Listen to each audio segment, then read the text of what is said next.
It was meant to be a time of reflection, renewal, and hope.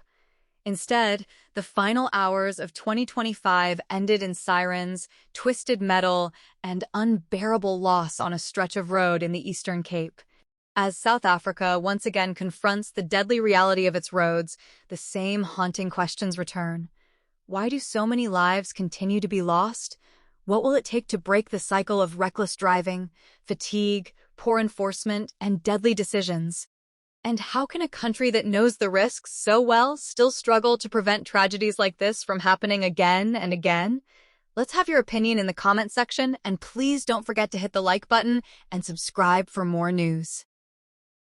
On the R61 between Engcobo and Cofimvaba, a road familiar to many local motorists, a devastating crash claimed the lives of 9 people, shattering New Year celebrations and leaving families facing 2026 with grief instead of hope.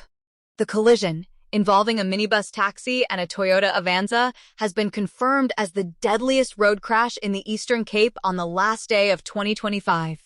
As emergency and rapid response teams continue working at the scene and investigators search for answers, the tragedy has once again forced the nation to confront the heavy cost of its road safety failures. According to early information, the crash occurred on the R61, a key regional route that carries both local traffic and long-distance travelers. The minibus taxi, often relied upon by communities for daily transport, collided with a Toyota Avanza under circumstances that are still under investigation. When emergency services arrived, they were met with a scene of devastation. Both vehicles were badly damaged, debris scattered across the roadway, and multiple victims trapped inside the wreckage. 9 people were declared dead at the scene. Their identities have not yet been officially released, pending notification of next of kin. Emergency and rapid response teams remained on site for hours, providing medical assistance, securing the area, and assisting investigators as traffic was diverted. What should have been the final countdown to midnight celebrations instead became a grim reminder of how quickly life can be taken away on South Africa's roads. Authorities have confirmed that the cause of the crash has not yet been determined. Investigators are examining all possibilities, including speed, overtaking, driver fatigue, road conditions, and visibility. As with many serious crashes, especially those involving minibus taxis, the investigation will focus closely on whether any traffic laws were violated in the moments leading up to the collision. But long before a final report is released, the broader context is already painfully familiar. This crash did not happen in isolation. It is part of a pattern that repeats itself every festive season, every long weekend, and every year-end period, when traffic volumes surge and the risks multiply. The R61, like many rural and regional roads across the Eastern Cape, is both vital and dangerous. It connects towns, villages, and families, but it is also a road where overtaking opportunities are limited, visibility can be poor, and emergency response times are often longer than in urban areas. On such roads, one small mistake can quickly escalate into a fatal disaster. Overtaking remains one of the most dangerous maneuvers on South African roads. On 2-lane routes like the R61, a driver must accurately judge distance, speed, and timing. One miscalculation, one unseen vehicle, or one moment of overconfidence can result in a head-on collision with catastrophic consequences. Time and again, investigations point to overtaking where it should not have happened as a primary cause of fatal crashes.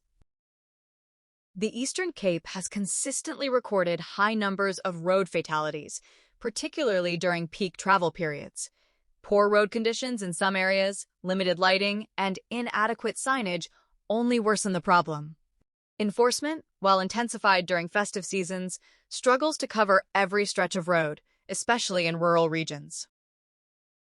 Authorities have once again appealed to motorists to exercise extreme caution as the holiday season transitions into the new year. They stress the importance of obeying speed limits, avoiding risky overtaking, resting regularly, and ensuring vehicles are roadworthy. For taxi operators, the responsibility is even greater, as they are entrusted with the lives of multiple passengers on every trip. Yet, appeals alone have not been enough. The repetition of these tragedies raises deeper questions about accountability, infrastructure investment, driver training, and cultural attitudes toward road safety. Why does it take mass casualties to prompt concern? only for old habits to return once headlines fade?